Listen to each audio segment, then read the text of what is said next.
இனிய வணக்கம். இது பத்ரகாளி அம்மன் ஆன்மீக பயிற்சி மையம். இது எங்க இருக்குன்னா தமிழ்நாட்டில் திருவள்ளூர் மாவட்டம், சென்னையிலிருந்து பக்கம் ஒரு 25 கிலோமீட்டர் வரும். சிறுவாபுரி கோயில் பக்கத்தில் ஆண்டார் முருகன் கோயில் போகிற வழியில் இருக்கு. சரி, இப்போ நம்ம என்ன பார்க்க போகிறோம் அப்படின்னா, ஏதோ ஒரு காரணத்தால் மருத்துவ பிரச்சனைகள்லாம் இருக்கக்கூடாது. மருத்துவத்தை செக் பண்ணி பார்ப்பாங்க. ஒரு திருமணமான பெண்ணுக்கும் ஆணுக்கும் வந்து மருத்துவ பரிசோதனை பண்ணும்போது எந்த பிரச்சனையுமே இல்லை, ஆனால் கரு நிற்கல, அந்த மாதிரியான விஷயங்கள் ஏதோ ஒரு தோஷம் காரணமாக இருக்குன்னு அதுக்கு வந்து மாந்திரிகத்தில் வந்து கொஞ்சம் நிவர்த்தி பண்ணக்கூடிய விஷயங்களா. ஒரு நிமிஷம் இருக்குமா, கொஞ்ச நேரம் அமைதியாக இருக்குமா.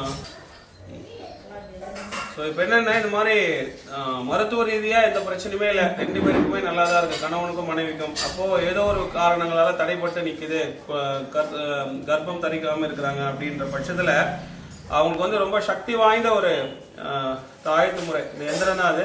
இதை பார்த்தீங்கன்னா தெரியுதா? ஜூம் பண்ணி காட்டுங்க. இதில் ஒரு 100 தாயத்து பண்ணியிருக்கோம். இந்த 100 எந்திரம் எழுதியிருக்கோம். 100மே ரொம்ப பொருட்செலவு. அஷ்டகர்ம மையெல்லாம் அவ்வளோ காசு, எல்லாமே ஒரிஜினல். 1 கிராம் கோரோஜனை வந்து 4000 ரூபாய். ஸோ அது மாதிரியான புணுகு பார்த்தீங்கன்னா 100 ரூபாயிலே இருக்குது, 1000 ரூபாயில இருக்கும். 1000 ரூபாய் தான் போட்டு அதை அரைக்கிறோம். ஸோ அவ்வளோ ஆக்சுவலாக பார்த்தீங்கன்னா ஒரு எந்திரம் உயிர் பெறதுக்கான விஷயங்கள் வந்து என்ன பண்ணுறோன்னா, ஒரு செப்பு தகடு, இது 2 செப்பு தகடு, அதை கட் பண்ணி, அதாவது சுப ஓரையில் அதை ரெடி பண்ணி வச்சுக்கணும். அதுக்கு வந்து பந்தன கோடு, இதெல்லாம் நம்மளோட முன்னாடி வீடியோலுக்கும் என்ன போய் பாருங்கள், பந்தன கோடு போடணும். ஏன்னா நம்ம எழுதுகிற எந்திரம் வேற எந்த ஒரு விஷயத்தினாலும் கட்ட இருக்கக்கூடாது. அதாவது நெகட்டிவ் சக்தியினால் கட்ட இருக்காமல் இருக்கிறதுக்காக பந்தன கோடு வரையணும்.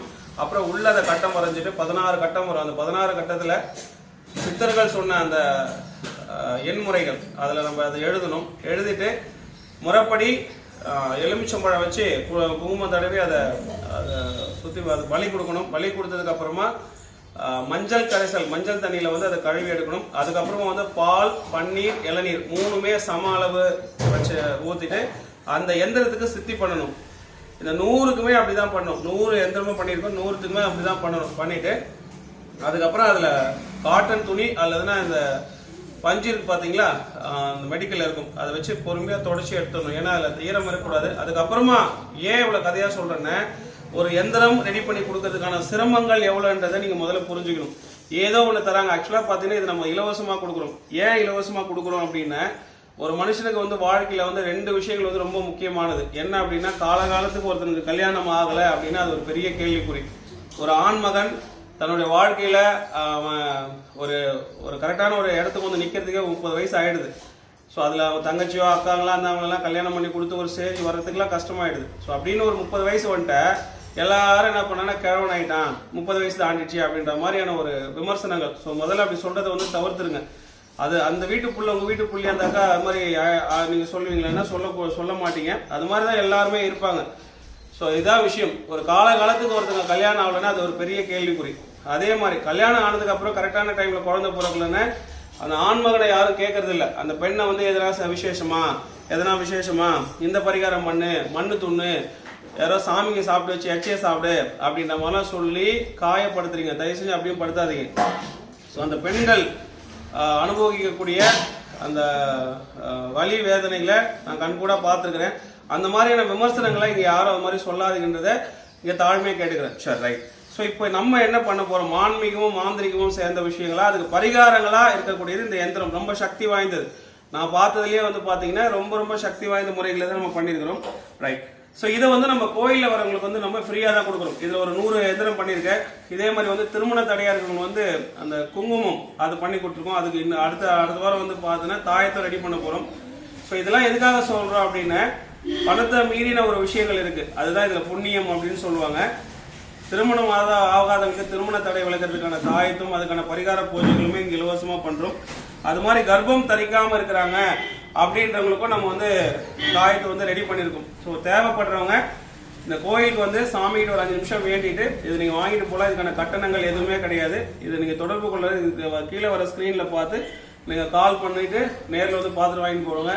நான் அங்கே ஊரில் இருக்கிறேன், நான் திருநெல்வேலியில் இருக்கிறேன், எனக்கு பார்சல் அனுப்புங்கன்னா கட்டாயமாக அனுப்ப முடியாது. அதுக்கான வழி என்னன்றது இங்கே வந்து நீங்கள் பார்த்தா தான் தெரியும். ஸோ அதை ஆத்மார்த்தமாக நீங்கள் வந்து பார்த்து வேண்டிட்டு நீங்கள் வாங்கிட்டு போகலாம். சரி, ஸோ இதெல்லாம் பண்ணிடுறோம். இதை தொடச்சி எடுத்ததுக்கப்புறம் இந்த பஞ்சு துணியில் அதுக்கு வந்து என்ன பண்ணணும்னா சாப நிவர்த்தி பண்ணணும். அதாவது திருநீர் போட்டு 3 வாட்டி சாப நிவர்த்தி மந்திரத்தை சொல்லி அதுக்கப்புறம் அதையும் திரும்பி தொடக்கணும். ஏன்னா மை தடவும் போது அந்த திருநீர் வந்து ஹோல்ஸ் விழுந்துடும். திருநீர் வந்து பச்சை கற்பூரம் இருக்குன்றதுனால. ஸோ கடைசியாக என்னன்னா அதுக்கு அந்த எந்திரத்துக்கு வந்து உயிர் கொடுக்கணும். உயிர் கொடுக்கறது என்னன்னா அந்த அஷ்டகர்ம மை 8 விதமான பொருட்கள் அரகஜா, கோரோஜன, பச்சை கற்பூரம், புனுகு, ஜவ்வாது, சந்தனக்தர் இதெல்லாம் போட்டு அமாவாசையில் ஒரு ஜாமம் அப்படின்றது 2 மணி நேரமும் 40 நிமிஷமும் பேசவே கூடாது. ஒரே ஒரு மந்திரம் ஓம் இங்கிலியும் ஸ்வாஹா இந்த மந்திரத்தை மட்டுமே சொல்லி அரைக்கணும். அப்படி அரைக்கிற மை தான் வந்து அஷ்டகர்ம மை. அந்த மைய இந்த எந்திரத்தின் மீது நம்ம தடவணும். தடவி முடிச்சதுக்கு அப்புறமா இந்த எந்திரம் உயிர் பெற்றுவிடும். அதுக்கப்புறம் நீங்க பாத்தீங்கன்னா இந்த எந்திரத்துல தினமும் 11 நாள் படையில் வச்சு பூஜை பண்ணும். இங்க பாத்தீங்கன்னா உங்களுக்கு தெரியும். கொஞ்சம் இங்க காட்டுங்க. புது தாம்பல தட்டு, புது வாழை இலைக்கு அப்புறமா வெத்தலை பாக்கு, அவல் பொரி கடலை, அச்சு வெல்லம், அப்புறம் வேர்க்கடலை, மூக்கடலை, கம்பல்சரி தேங்காய் வைக்கணும். ஒரு இதில் வந்து பால் இருக்கும், ஒரு குடுவையில், ஒரு இதில் வந்து இளநீர். எதுலையுமே காம்ப்ரமைஸ் பண்ணவே கூடாது. அதுக்கப்புறம் அந்த எந்திரத்து மேலே பூ வைக்கணும். ஸோ இதே மாதிரி 21 நாள் தொடர்ந்து 21 நாள் பூஜை பண்ணும். ஆக்சுவலாக இன்னையோட இந்த பூஜை வந்து முடியுது. முடிஞ்சதுக்கு அப்புறம் இது வந்து என்ன பண்ண போறேன்னா தாயத்தில் வந்து அடைக்க போறது. தாயத்தில் ஒன்று அடைக்கிறது மட்டும் உங்களுக்கு சொல்றேன்.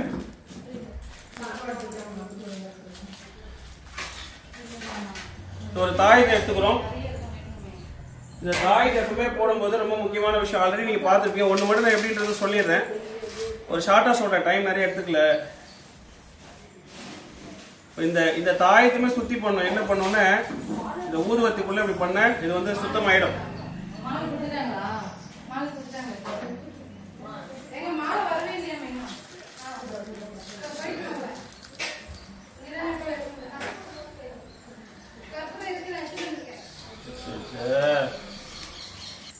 இப்போ பார்த்தீங்கன்னா இது ஒரு எந்திரம் மட்டும் எப்படி பண்ணுறேன்னு பார்க்குறோம். சுருட்டுறதுக்கே நிறைய பேர் தெரியறதில்ல. எந்திரத்தை எந்த சைடுலேருந்து எப்படி சுத்தம்னே தெரியல. இப்போ நம்ம இங்கே எந்திரம் வரைஞ்சிருக்கோம். அந்த எண்கள் கொஞ்சம் ஜூம் பண்ணி காட்டுங்க. அந்த அளவுக்கு தெரியலனா பரவாயில்ல. என்ன எந்திரம் நீங்கள் தெரிஞ்சு ஒன்றும் பண்ண போகிறதில்ல. இது 21 நாள் பூஜை பண்ணது. இது பண்ணதுக்கப்புறமா மேலே இருந்து கீழே ரொம்ப முக்கியம். இந்த மாந்திரிகவாதிகள்லாம் தெரிஞ்சுக்கோங்க. எந்திரத்தோட முதல் வரி மேலே எழுதுறோம் இல்லையா, அதுலேருந்து கீழ் நோக்கி சுருட்டணும். இப்படி சுருட்டுறோம்.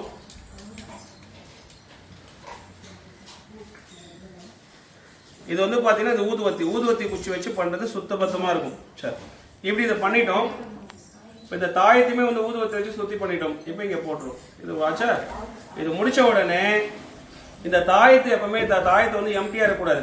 இந்த தாயத்தில் அடைக்கும் பொருட்கள் பற்றி ஏற்கனவே ஒரு வீடியோ போட்டிருக்கோம். தாயத்தில் அடைக்கக்கூடிய பொருட்கள் வந்து பார்த்தீங்கன்னா இதுவே ஒரு பெரிய வீடியோ போட்டிருக்கோம். இதுதான் இருக்கிறதுலே ரொம்ப கஷ்டமானது. ஒரு சக்தி வாய்ந்த முறை. இந்த தாயத்தை வேலை செய்யறதுக்கே இருக்கு. 4 விஷயங்கள் இதில் போடணும். குக்குல் அப்படின்றது ஒரு மரம். அதை கட்டியை வந்து இரும்பு படாம அந்த மண் இரும்புன்னு சொல்றாங்களே அந்த உரல்ல வச்சு நல்லா இடிக்கணும். நான் அதை 3-4 மணி நேரம் ரொம்ப கஷ்டப்பட்டு இடிச்சோம். அது பச்சை கற்பூரம், அப்புறம் வெள்ளை குங்குளியம், அப்புறம் இலவம் பிசின். நம்ம இலவம் மரத்துல பிசின் வரும் பார்த்தீங்களா, அது இது எல்லாமே அதுக்குன்னு சில எடைகள் அளவு இருக்கு. அதெல்லாம் இடிச்சு அதை இதுல போட்டு வச்சுக்கிறோம். இதை பார்த்தீங்கன்னா தெரியும். இதுதான் தாயத்தில் அடைக்கும் பொருள். அப்பதான் இந்த தாயத்தை வந்து வேலை செய்யும். நார்மலா என்ன போன வாரம் ஒரு அம்மா வந்து கேட்டாங்க. அவங்க பொண்ணு ஏதோ பார்த்து வாங்கிட்டாங்க, ஐயா சும்மா தாயத்தை கொடுங்க அப்படின்னு. நம்ம தாயத்தை கொடுங்க அப்படின்னு கேட்குறீங்களா அப்படின்னு. இல்லை, எல்லாம் வருவாங்க 100 ரூபாய்க்கு தாயத்தெல்லாம் போடுவாங்க அப்படின்னு.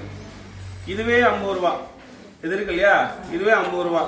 ஸோ அப்போ தாயத்துன்னு போடுறாங்கன்னா இப்போ அவங்க என்ன மாதிரி போடுவாங்க, அதில் என்ன வேலை இருக்குன்னு எனக்கு ஒன்றுமே தெரில.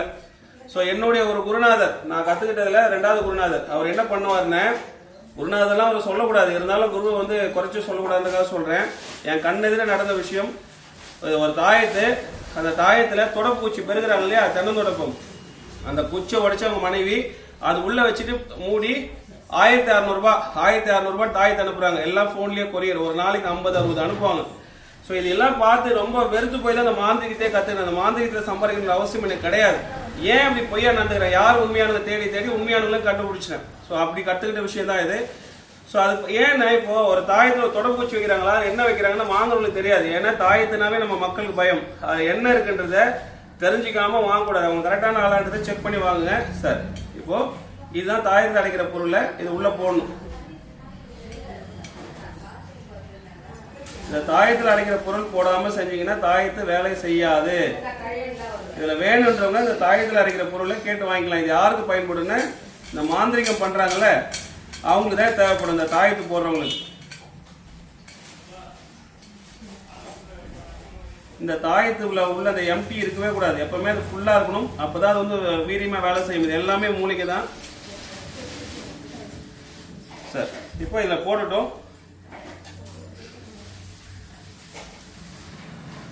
இதை முடிச்ச உடனே ரொம்ப முக்கியமானது பஞ்சவர்ண நூல்ல தான் இது சுத்தணும். இது போட்டோம் இல்லையா, பஞ்சவர்ண நூல். நூல் வந்து நிறைய இருக்கு. பஞ்சவர்ணம் அப்படின்றது ஐம்பூதங்களை அடக்கியது. நம்மளுடைய உடம்புக்கு ஏற்ற கிரகம் இந்த 5 கலர்ல ஏதோ ஒன்று இருக்கும். ஸோ அதனால தான் இதில் போட்டது ரொம்ப சிறப்பு. இந்த அளவுக்கு போட்டிங்கன்னா கரெக்டாக இருக்கும்.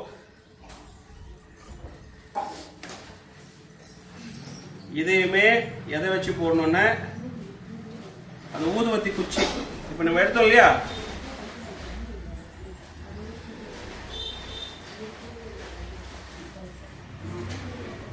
பாஸ் பண்ணிங்க.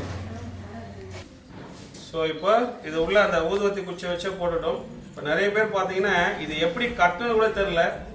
அதுவே பெருசாக ஒரு நிறைய பேர் கட்டவும் தெரியாது. இப்படி போட்டோம் இல்லையா, சும்மா இது முதல்ல இங்கேயே ஒரு முடி போட்டுடணும்.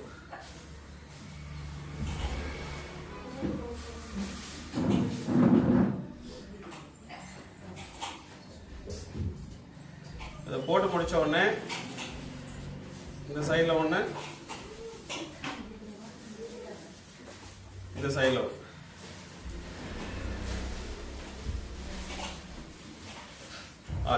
ஆச்சா முடிச்ச உடனே இங்கே ஒரு முடி போட்டுரும். இந்த அளவு போட்டிங்கன்னா இது ஒரு அளவு என்னன்னா இந்த கையில இருந்து இந்த இது வரைக்கும் கரெக்டாக பண்ணீங்கன்னாக்கா அதை 2ஆ மடிச்சுக்கணும். ஏன்னா அப்பதான் இது கொஞ்சம் கரெக்டாக இருக்கணும், இல்லை ரொம்ப மெல்லிசாயிடும். சரி, இப்போ இது ஒரு எக்ஸாம்பிளுக்காக பண்ணுறேன். இது தாயத்து ரெடி ஆயிடுச்சு. இதை வந்து சாமி பாதத்தில் வச்சு வரவங்களுக்கு வந்து கொடுக்கணும். ஸோ இது வந்து யார் கட்டிங்கன்னா பெண்கள் தான் கட்டிக்கணும். கர்ப்பத்தை வந்து சுமக்கக்கூடிய பெண்கள் தான் இதை கட்டிக்கணும். கழுத்தில் தான் போடணும். அவங்க மாதவிடாய் காலம் முடிஞ்ச நாள்லேருந்து இதை போட்டு ஒரு 11 நாள் அவங்க உடம்புல வந்து இருக்கணும். அப்போ வந்து கணவனும் மனைவி ஒன்றா இருக்கக்கூடாது. அந்த 11 நாள் நான்வெஜ் சாப்பிடக்கூடாது, தீட்டுப்பாட்டு படக்கூடாது. சார், அந்த 11 நாளுக்கு அப்புறமும் அவங்க வந்து ரொம்ப முக்கியமானது வந்து பார்த்தீங்கன்னா வியாழக்கிழமை வந்து உடல் உறவில் ஈடுபட்டாங்கன்னா மிக சிறப்பாக வேலை செய்யும். ரொம்ப சூட்சமமான விஷயம் அது. ரைட், இதுக்கப்புறம் இதை வந்து அவங்க கணவன் கையில் கொடுத்து அந்த அம்மாவுக்கு வந்து போட சொல்லலாம். இதுதான் இந்த கர்ப்பம் தரிக்கிறதுக்கான சக்தி வாய்ந்த இந்த தாயத்தை. வேணுன்றவங்க இந்த சாமியை வந்து தரிசனம் பண்ணிட்டு நீங்கள் வாங்கிட்டு போகலாமா. நன்றி.